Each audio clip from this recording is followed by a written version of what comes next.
பிறப்புக்கும் எல்லாம் உயிருக்கும்னு ஆரம்பித்த டாக்டர் ராஜ்குமார் அந்த கட்சி இந்த கட்சின்னு இங்க எந்த கட்சியும் இல்ல, வெறும் மனித நேயமும் மனிதாபிமானமும் தான் இருக்கு. சாப்பாடு போட அம்பானியோ அதானியாகவோ இருக்க வேண்டிய அவசியம் இல்லை, நல்ல மனசு இருந்தா போதும். ஆனா இது கலிகாலம், கலிகாலத்துல நல்லது நினைக்கவே ரொம்ப கஷ்டமா இருக்குன்னு சென்னை ஸ்டைல்ல கூட்டத்தை கலக்கலப்பாக்கிய டாக்டர் ராஜ்குமார் அவர்கள் மேலும் பேசுகையில், ரொம்ப ஒரு சிறப்பான ஒரு இடங்க தேர்தலும் வந்துட்டு இருக்கு.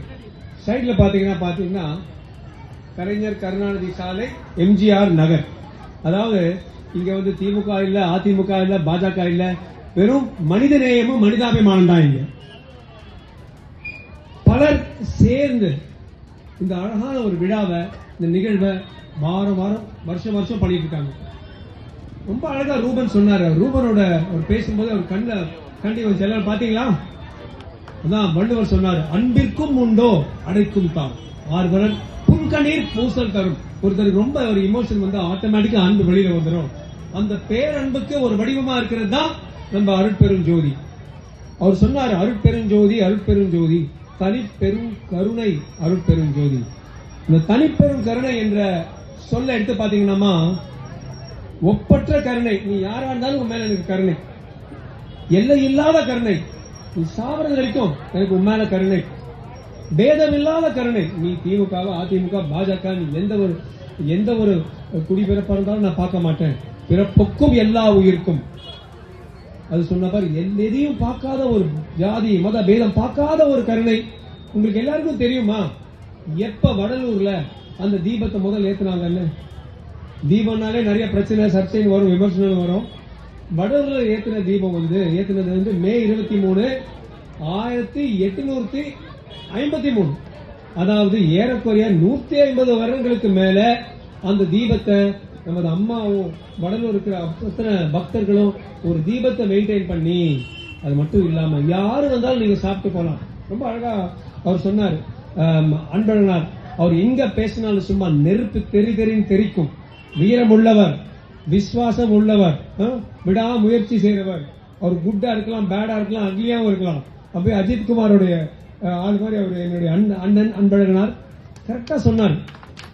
யாராவது யாருக்கா தெரியுமா பேப்பர்ல போடுறாங்களா, நான் இவ்வளவு பேருக்கு சாப்பாடு கொடுக்குறேன், நான் இவ்வளவு ஒண்ணுமே இல்லாம பண்றாங்க பாத்தீங்களா? இதுதான் தெய்வீக ஒரு சேவை, தெய்வீக மனங்கள்.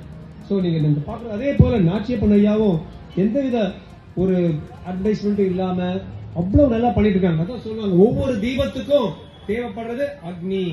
இந்த வடலூர் தீபத்துக்கு தேவைப்படுறது நமது அக்னி நாச்சியப்பன். அவருக்கும் கைகோஷம் கொடுத்து கரகோஷம் கொடுத்து இந்த 3 பேர் என்னை பொறுத்த வரைக்கும் இவங்கெல்லாம் வந்து சிக்னேச்சர்ஸ், கையொப்பங்கள் இந்த சமுதாயத்துக்கு. நான் ஒரு விஷயம் மட்டும் அண்ணன் அன்பழகனாரோட நான் வந்து ஒரு மாற்று கருத்து நான் தெரிவிக்க போறேன்.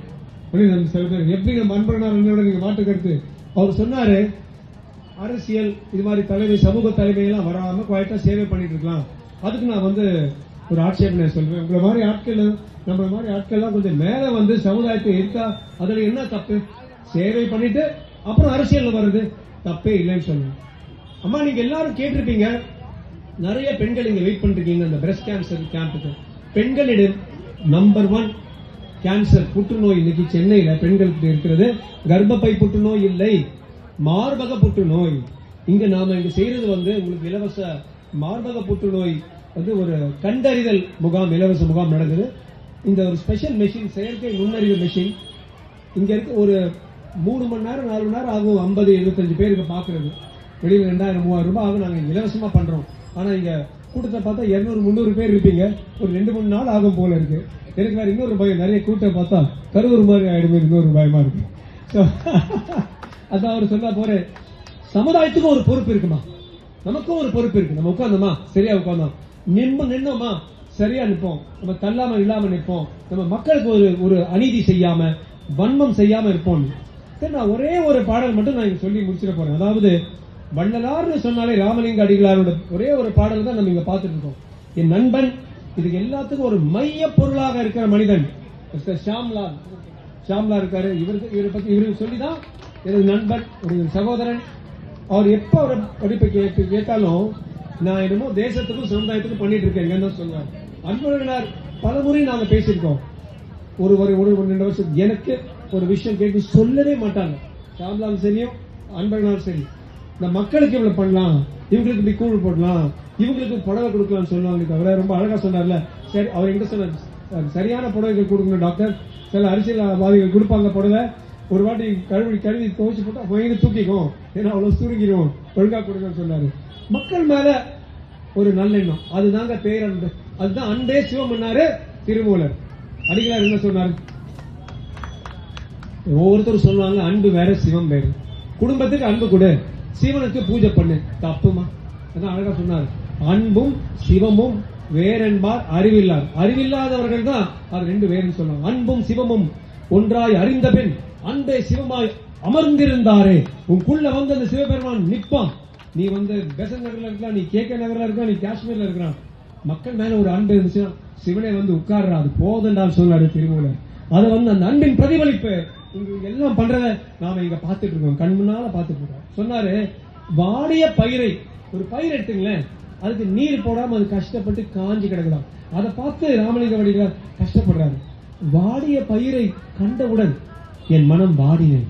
இந்த காலத்துல என்ன பண்ணுவாங்க, ஒரு வாடிய பயிரையும் அடிச்சுட்டு உடைச்சிட்டு அந்த இடத்துல நல்ல ஒரு கட்டிடம் கட்டிட்டு வள்ளலார் அபார்ட்மெண்ட்ஸ் போட்டுருவாங்க. இந்த காலத்துல அது மாதிரி பண்றாங்க. என்ன பண்றீங்க, வாடிய பயிரை கண்டவுடன் என் மனம் வாடினேங்கிறார். பசியினால் இறைத்தேன், பசியினால் இறைத்தா, வீடுதோறும் இருந்து, ஒவ்வொரு வீடா போய் சொல்றேன், குடு குடு, வீடுதோறும் இருந்து பசியராது அயரும் வெற்றரை கண்டு என் மனம் இதைத்தேன், பதைத்தேன்.